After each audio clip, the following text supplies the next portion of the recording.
Have to find solutions on what we're going to do and how we're going to do it. Now, Denis has got some extremely good background. He's the president of CAFNEC, and he was also involved with the fight against Aquis. So I'm hoping he's going to come up with some pretty good suggestions for us to, in other words, keep the developers' feet in the fire. Thanks very much. Just while I'm putting that on, Paul Eagles, and he's the same Paul Eagles, was the chief planner in Cairns in the 1990s. Yeah, that's him. Same guy. Yeah, it's not that common a name. Yeah, so thanks very much, and thanks to the two previous speakers. Yeah, I'm just basically the footnote, the appendix to the speeches, but I've come from, a lot of you will know me, president of CAFNEC, and for 25 years I've been campaigning on a whole raft of issues.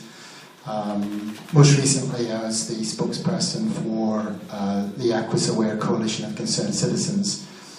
And I was talking to Kathy Retcher at the back. Kathy said maybe you've got some wisdom you could pass on in relation to the Aquis campaign to you guys here, dealing with KUR-WORLD.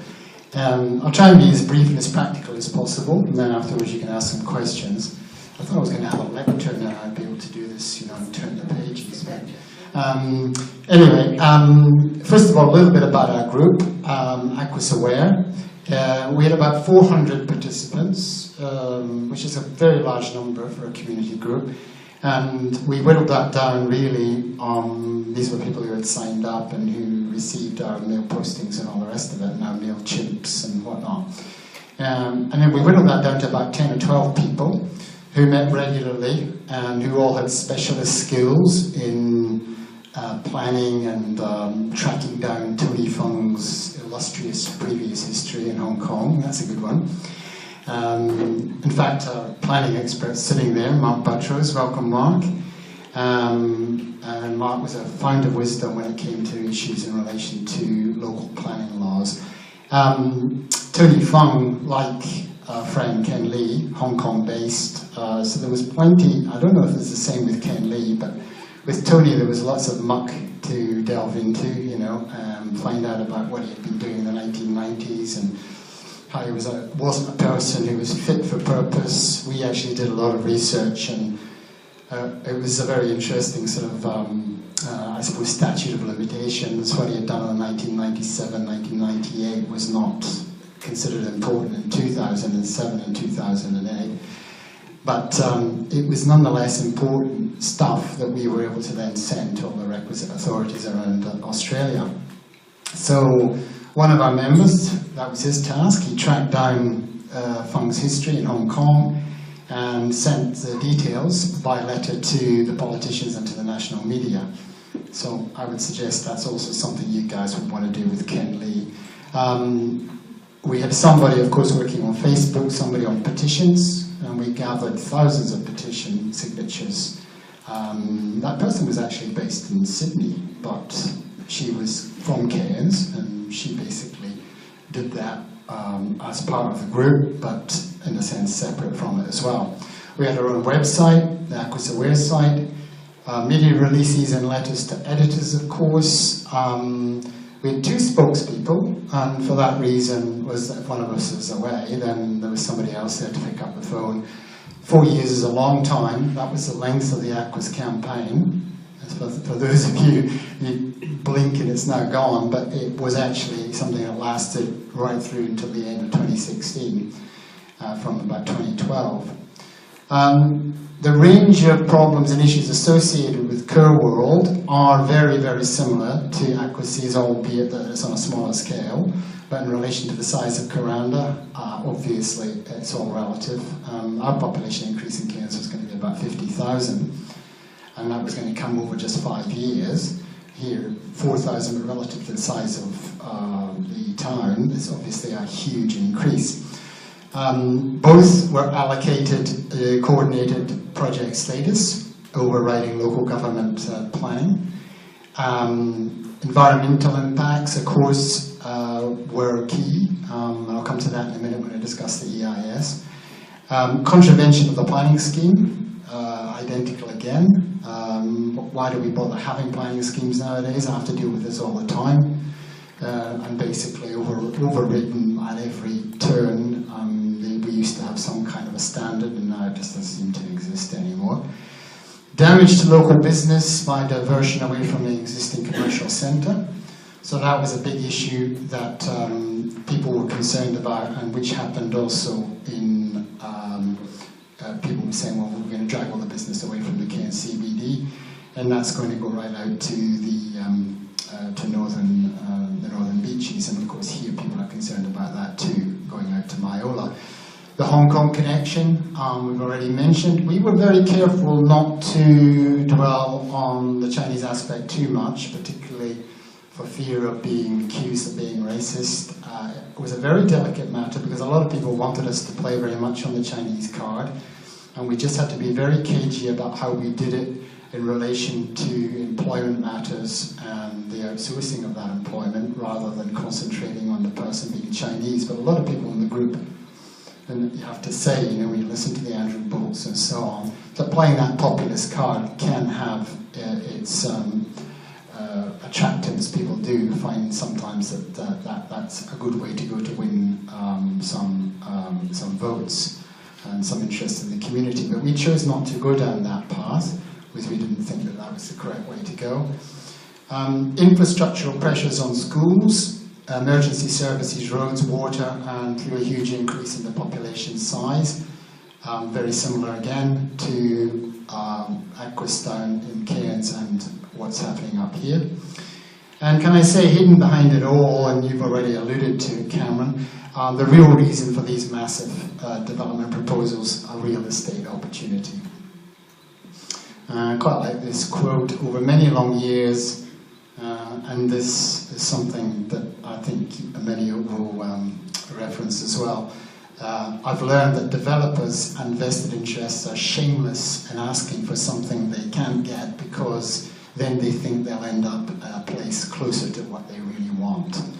And we actually found that for a time was going to be the issue with Aquis when it was downgraded from being a casino to being a real estate development.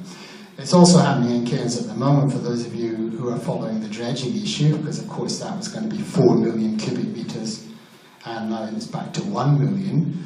And of course what happens when you set the bar very high and then you lower it, it gives that perception of fairness, of moderation, of compromise. And then people like me in the environment movement get slapped all over the face by the Cairns Post and others saying, well, we've got compromise, you're being unreasonable, are you guys never happy? It was the same when we were able to push for the stopping of dredge buoy going out to the reef, and then they said they wanted to dump it on our wetlands. And so we said, well, hang on a second, you know, that's not too good either. Oh, are you guys never happy? So be aware of that, and I'm sure it's already been mentioned that maybe the basic subplot here, the subtext, is that it's really a real estate development. Okay, in the Aquis campaign we targeted multiple fronts, as I'm sure you're doing. So I've already mentioned the petition signatures, we had our own website, press releases, polys and so on. We were on national media, we got a background briefing, which was great, on Radio National, and we also got lots of coverage on the Australian, which is quite extraordinary really, because I mean that's the last place you'd expect to get favourable coverage. But the local reporter for the Australian in North Queensland is actually pretty good, so I suggest you contact that person and try and use them as well. Courier Mail's terrible, but the Australian reporter is pretty good. We had public forums, one of which we had 500 people there. It was quite a famous one down in Cairns. In the long campaign, we were prepared to change focus as the circumstances changed, which I think is an advice I would give here too. For example, in the case of Aquis, the gambling issue and the diversion of business opportunities became less significant over time. Why? Well, perhaps because unlike the Cairns Casino when it opened in 1996, the social services and church groups all went quiet over the possibility of another casino opening. Maybe they thought the horse had bolted and there wasn't any point anymore. But we found that that was one that we just had to back off. We had Nick Xenothon up, we had we contacted Costello, and they were right behind us, and we got some media, but it was just one of those things that over time didn't seem to grab the zeitgeist. The other one was local businesses, especially hotels in Cairns, came out and said, oh, they thought they would benefit from having these new people. So I guess what I'm saying, that might happen here with some of the local businesses. There'll be pressure on them, and then people will say, oh no, you're actually going to benefit from it. So you actually then have to change direction a little bit and put your focus elsewhere. The focus that we put it onto was onto infrastructure, really focusing on the lack of thought that had gone into having so many people come into our community, 50,000 as I mentioned in the case of Cairns. And so road congestion, overloaded public services and utilities, noise and dust. People who had been part of the development out at Port Douglas, the marina development when the Chrysalis case was involved, said, oh no, there was dust for 2 years, it was unbearable, noise for 2 years, it was unbearable. So we really focused on those things, those touchstone issues which people felt were much more realistic than perhaps, you know, businesses being moved from the centre to the periphery, which was a little less tangible for people to get their heads around. All the while we tried to keep the message simple, direct and repetitive. The Yorkies Nog development was, and I said this repeatedly on television and to the Cairns Post and to anybody who would listen, and I got quite a lot of national coverage as well, I would say endlessly, wrong time, wrong place, wrong size. And I would just repeat it at every available opportunity until it's like the old advertising slogan, that it's only when people get sick of hearing something that they're actually paying attention. So I would suggest that that might be a slogan that would work for you guys as well.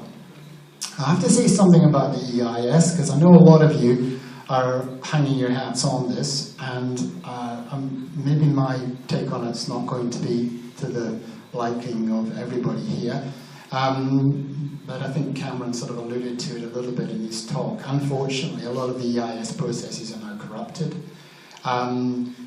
In developments, especially coordinated ones, however, like KUR-WORLD and like Aquis, it's the only opportunity you get for a public voice. And that 20 days minimum, 4 weeks, business days, 20 working days, or 30 days, 6 weeks, is the kind of norm. And historically, and I've been involved in this, remember, for 25 years, you know, everybody goes, oh, the EIS is coming out. You've got to put a submission in. You know, this is going to be the important thing.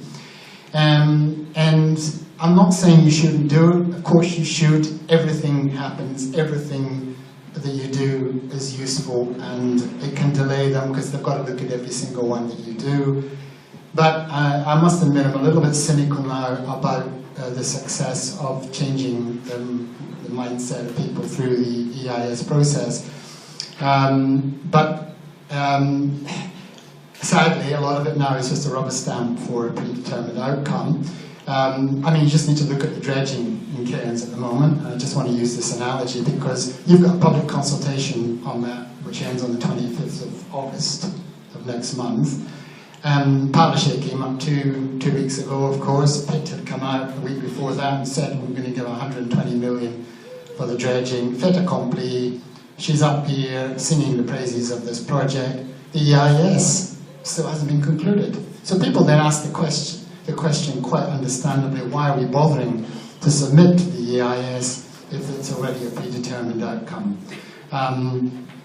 We at Aquis are aware, I can tell you, and you'll have to decide yourselves to what extent you decide that this is an important pathway for you to follow, invested weeks of work and time in presenting the arguments and held an elaborate and very well attended forum at JCU. And our massive submission of concern was duly submitted to Brisbane and promptly ignored. The EIS was given by government standards a pretty quick tick of approval. It was run by Flanagan Consulting, and quite frankly, and it was over 1,200 pages long. I mean, my God. My advice would be, by all means, send in submissions. They have to look at them and they can be useful in stretching things out, but don't rely too heavily, or don't raise your expectations too heavily in relation to the merit of that process and the public responses that the AEISs will change as a result of, and that's been my experience over many long years. Queensland Conservation Council, by the way, QCEC, now is actually starting to ignore a lot of them and choose other pathways.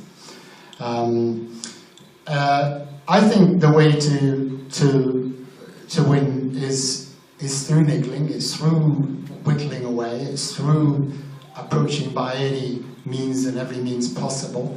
It's making things as difficult for people as you possibly can. You know, you have to overcome the naysayers. You know, you tend to get a lot of responses from people, and they'll say this too with KUR-WORLD, either that, oh, it'll never happen, or isn't that already decided?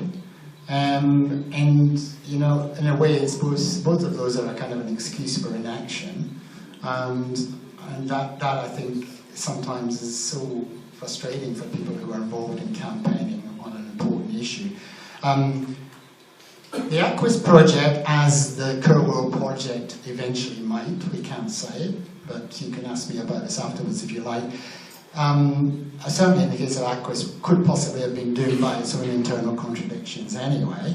Lack of money, President Xi's clamped down on the filtration of money and money laundering out of mainland China.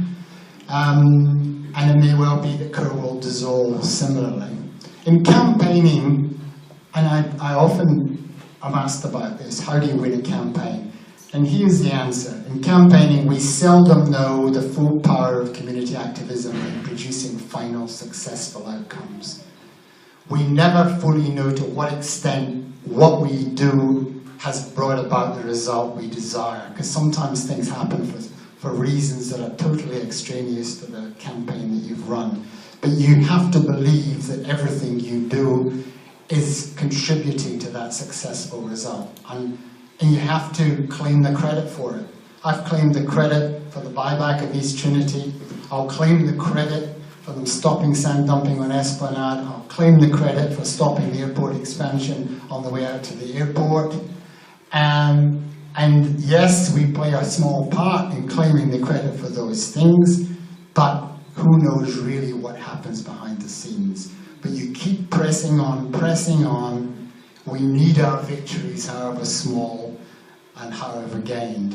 Finally, I'm a great believer in the power of community groups in their own right in making it as hard as possible for inappropriate developers. It's a battle of attrition, and we grind them down all the while, building up tremendous community bonding and resilience, which helps build a community, brings us all together, and I think that in its own is a wonderful result, provided we stay on message and we all speak basically with the same clear desire and goal. Thank you very much.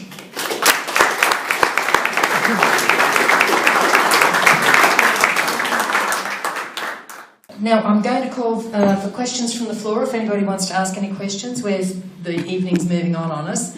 Now I just want to repeat a couple of very, very important words. He said, Denis just said, community activism.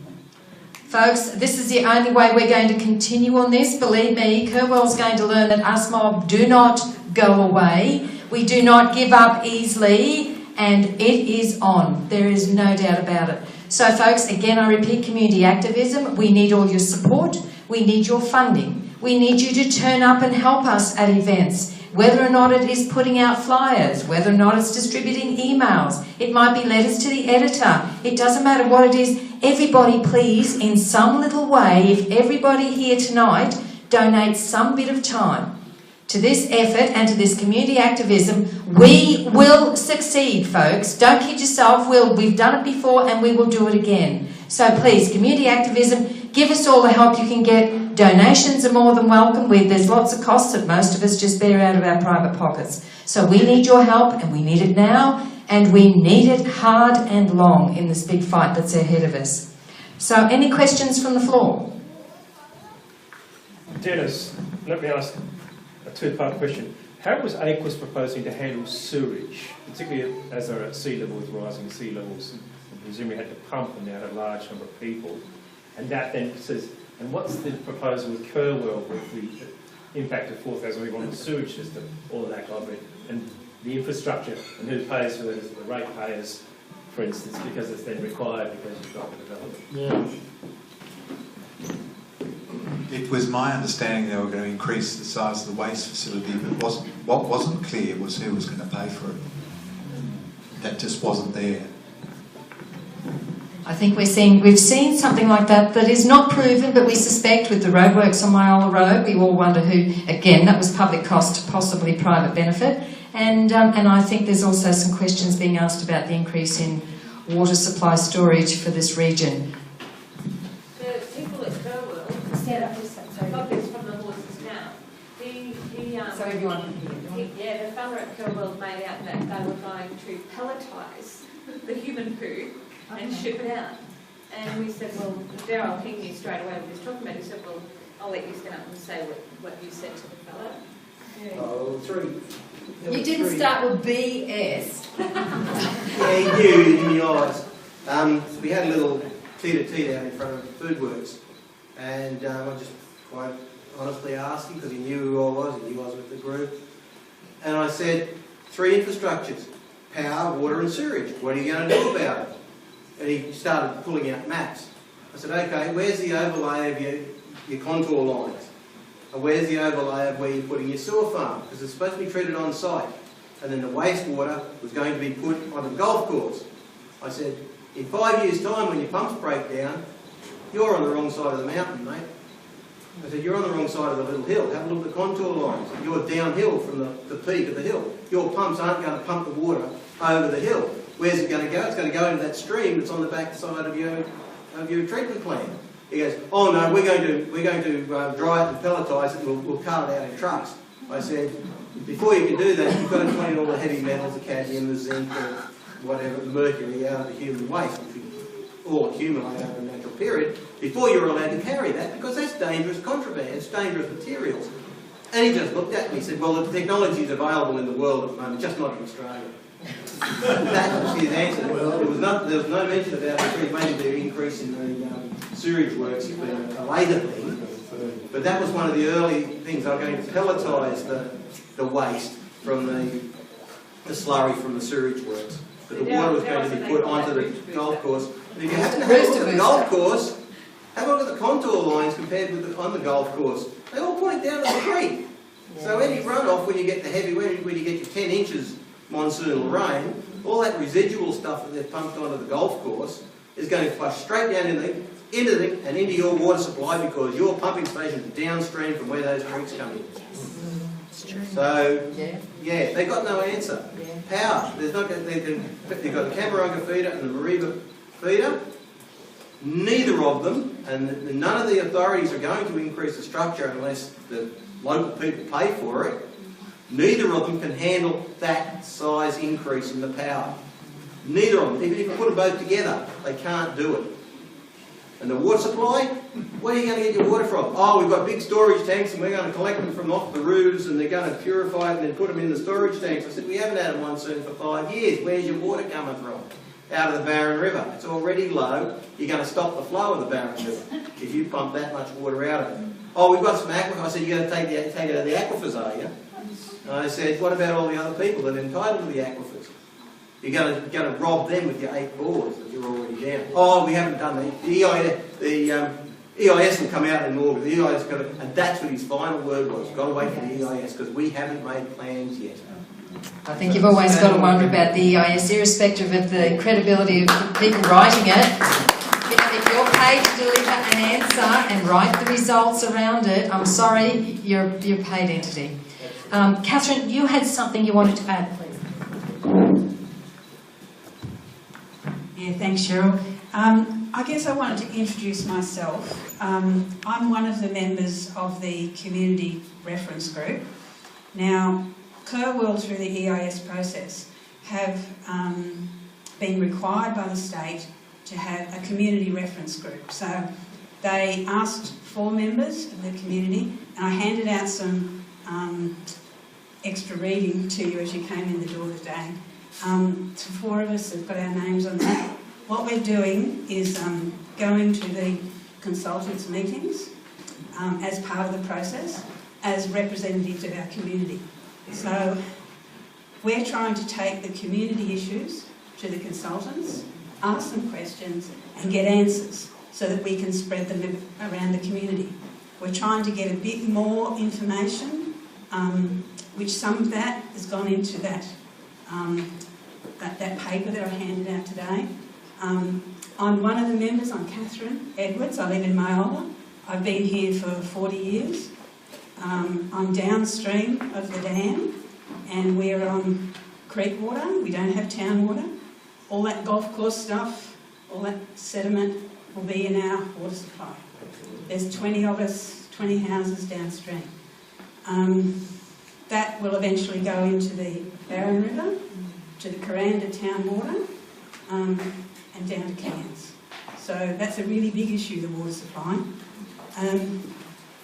But the other members that we have are Judy Andrews, who lives in Boyles Road, a very long-term resident of the region, and Kathy Retter is also part of the community reference group, and Colin McGregor, who's at Worrell, in Worrell Drive. He's a sustainability lecturer at JCU. Hopefully we represent as much as we can of the community, but the more you talk to us and tell us what you think and where your concerns are, the more we can reference your ideas and connections and concerns back to the KUR-WORLD consultants as our little role in this process. So we've set up an email, eiskuranda@gmail.com. It's in that bit of paper I gave you. So if you've got anything to tell us, email it to that thing and we'll do what we can to represent your thoughts. And if we get answers, we'll send them back to you.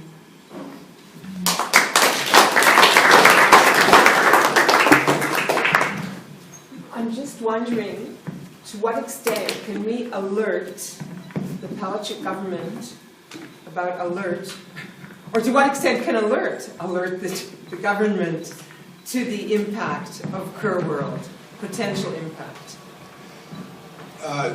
Frankly, alerts tends to have a more of an international focus. An issue like this would be a little bit parochial for us. We've tended, we've worked on issues such as land clearing legislation in Australia and in Queensland. Tended not, with alert, a lot of our stuff is large-scale international stuff. It wouldn't be impossible, particularly if we had a person willing to write a guest brief. It's only 500 words or so, and particularly to just generalize it a little bit, just to draw a little bit broader lesson. And for instance, some of Cameron's points were really nicely meshed, not just with a local story, but with a broader story. I just wanted to quickly get in my 2 cents here and echo what Dennis said. To me, the key to success here is, one, getting a narrative. You want to create a narrative, create a story. And it's really crucial to do that early in the process. Now, already there's been, this thing has been moving along, but it's really important to move fast. And I thought also, I agree very much with what Dennis said, is keep it simple. There's lots and lots and lots of technical issues you can seize on, but at the end of the day, probably what you want to do is boil that down to a few words that get repeated over, that you can capture that, whatever it is, wrong development, wrong place, wrong time, whatever it is. And that was a spectacular win, by the way, with the Aquis issue, which I think would have been horrible for the region. But I think getting out in front of that, everybody wants to chip in their bits, but also I think strategically, you want to get your narrative and you want to get your punchy messages and then just hammer that again and again and again. And that's the key to, because most people, they're not going to know much about this, and they're going to, but if they keep hearing those same words over again, whatever those words are you choose, I think that's probably I think it's one of your best chances for changing the tide on this. The problem with a lot of people is the default thing is development, good. Development, money. Development, jobs. And they just see that and they don't even, it's an automatic knee-jerk response. And so I think you need to get out in front of that narrative and change that. My question is, we're a small community of, I would like to think, kind of unique people who tend to have more environmental values. We value this area in a very special way. We have a hard time getting attention in just Cairns, and getting recognition like nationally in Cairns, the city. So when you have this small area like we do here, I think it's really easy just to swat us away and say, look at those stupid greenies. What I wonder is, how can we get, like we have this, small punchy message. I completely agree with that. That's great. How do we not get dismissed though? What about these annoying little fly over here? They're not important. How do we add value to ourselves? I think focusing on the economic aspect more than the environmental, even though that's more important to us, really overall. Many of us really care about that because that's part of our way of life. But trying to communicate the economic value, I think, has a broader reach to people, in governments and throughout the country. But how do we make our voice add value to our voice, and so that we're not so easily dismissed as this stupid little community of hippies? Who wants to take that one? Well, I'll say a few words about it. Look, it is a hard one, and it's something we long battle with to an extent, especially in an atomized society now where you've got so many fragments. You're dealing through individual blogs, Facebook, Twitter, John McKenzie, the Cairns Post. You've got just so many ways that you're trying to get your message out, and more, it's harder, I think, than it used to be when we had a kind of a simpler world where you had perhaps just a couple of tools at your disposal. I did say when I was talking to Kathy about this, how do you get this done onto the lowland? And it is a mixed blessing, but one of the things that probably is going to count for you guys is the road. I know that some people don't want the road upgrade, and you might do a calculation. You might sit down and say, well, we know it's not going to be funded. We know the tunnel's too expensive, but we're prepared to compromise, for example, on some, if we push for it. Be careful what you wish for, I guess, is the point I'm making. But the idea that you have to have something that encroaches on the life of people living on the lowland, the logical way, of course, is through the road. So you can target the impact that it's going to have on that road, albeit knowing that the road will not be increased, the amount of money that, because of the southeast corner getting all the high priorities, it's not going to have the quantum of money spent on it that's going to lead to a major change in the current road structure. Now, it is, as I say, a complex game you're playing there, because on the one hand you're sort of implying you want an improved road and you're hoping it doesn't happen. Now that depends on the community here. In the community, you may have mixed views in this hall about what you think about the road. But there's no doubt that when you are trying to pitch a campaign, you have to pitch to the largest number of people in the densest part of the community, and that happens to be down on the lowland. And that is something that will have an impact on everybody, who commutes to the tablelands. So that is one way in which you can do it. You obviously sing the praises of quality of life. You sing that song. We sing it all the time when it comes to the reef and the rainforest. You guys should sing it too. You keep singing the harmonious song of what it is you have and the quality of life issue and the importance of the sea changes and all the rest of it. And, as to the jobs issue, this is something where you get into statistical bondage. I find that you have this issue. We're having it with Adani, and I notice you're an Adani supporter. We come out and we say there's only 1,500 jobs in this. But yet, you'll still hear Canavan, thank God he's gone, hopefully, coming out and saying, oh, but it's just to open up the Galilee Basin, and then we're going to have 16,000 jobs. And that figure is just plucked out of nowhere. But the jobs issue is very malleable depending on what statistic you using. Nonetheless, you have to say, you have to keep prodding away at that about how many real jobs there are. You have to try and play that factual game to the extent that you can. So you've got a raft of these different ways and approaches you can take, but it is a difficult one, and I don't deny, and I don't have an easy answer when it comes to how a small community makes its voice as loud as it possibly can in a limited space. I've got a question for any of you guys, actually. If you've got some hopes and hints, I suppose. My perception is we're in the middle of a paradox minefield. There are so many contradictory elements to this. It's Kafkaesque. We've got someone who wants to burn the rainforest down to have an ecotourism resort.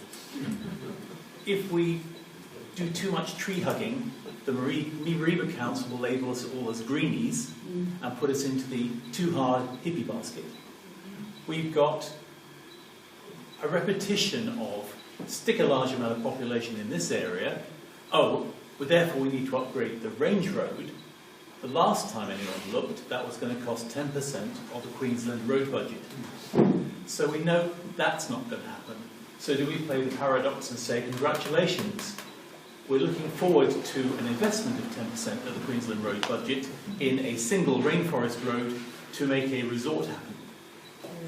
I don't know how to play it, but the plan B can either be a really good opportunity for this guy to duck and bob and weave if the EIS doesn't go through, or it could be his Achilles heel, because by stating his plan B is a subdivision, any fantasies about jobs, employment, entertainment, hotels just disappear. So can we not tie this guy in knots in some fashion? Thanks. I had to grab the microphone because it's been a long time since I've heard anybody use the phrase Kafkaesque. I thought, boy, I've got to respond to that. Great word. He's my cat. I would just, my suggestion would be not to get too contorted about this, because I think I'd be focusing on ripping off ratepayers. Okay, all these additional things. Somebody's got to pick up the tab.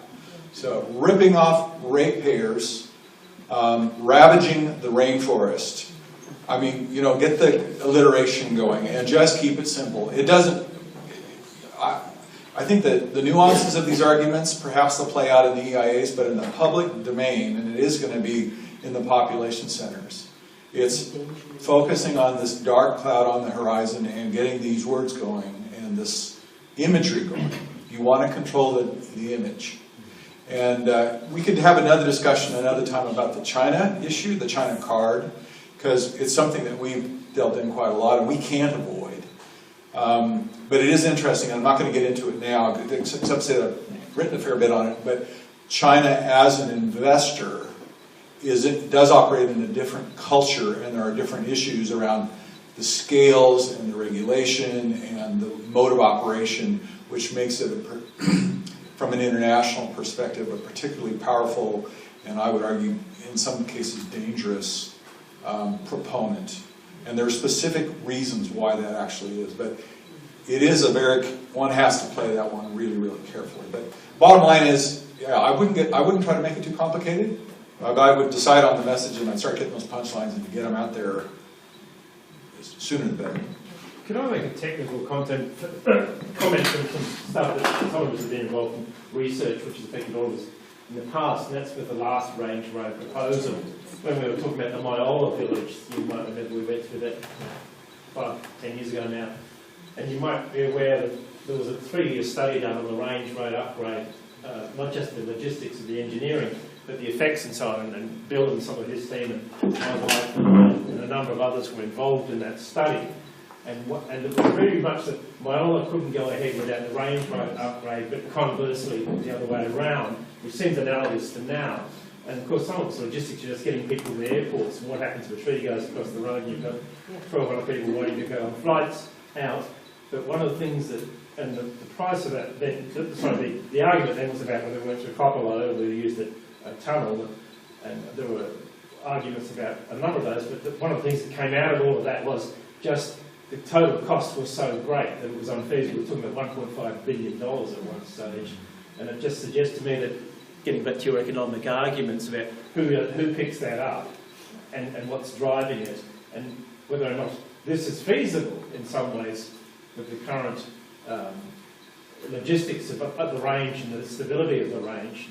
And I'd suggest you actually have the answers to that already, because the work's been done substantially. There's the Biola feasibility report 2001, with the gentleman was alluding to all the reports in those 2 volumes. And guess what? They don't exist in Mareeba Shire Council. I don't know how many people own copies of these, but Mareeba Shire Council, when I tabled this at the 2005, I think it was, Biola 2005 conference, they didn't know about this report, and when they went to look, they couldn't find it. They asked me for it, of course I didn't give it to them. Because I don't know how many, and this came from a friend of mine, it's in up the road from us. She's left the district, so she gave me the copy of the reports. But in it is the feasibility and the outcome of building a road, specifically for development in the Biola area. And they trashed it straight from day one. Last question? Yeah, I'm just wondering if we should not be concentrating so much on the developer himself or the road, that sort of stuff, but the politicians who are making these decisions, because you know, if you want a slogan, it should be our community, our say, because we seem to have no voice. And where is he anyway? In any event. Where's any of them? Where's any of them? They're voting in a way that absolutely what we want them to do. They're supposed to be representing us. If I can just finish for a second, if we concentrate on something like our community, our say, that will resonate with every other area, every other person in the state. And actually it is a council requirement that they represent the interests of the residents, and I don't know if residents includes a corporation, takes precedence over residents, so that's probably something that needs to be dealt with. Well, we need to say somewhere, because just one point of interest, that these meetings that you're having at this point in time are being conducted all over the state of Queensland. This is not isolated.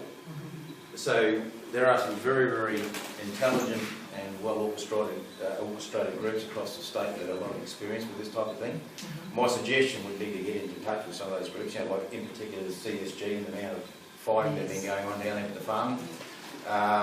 Also down in the southeast, you know, Redlands and things like that, in relation to Toondah Harbour. And the other aspect is just remember that there's an election coming up shortly.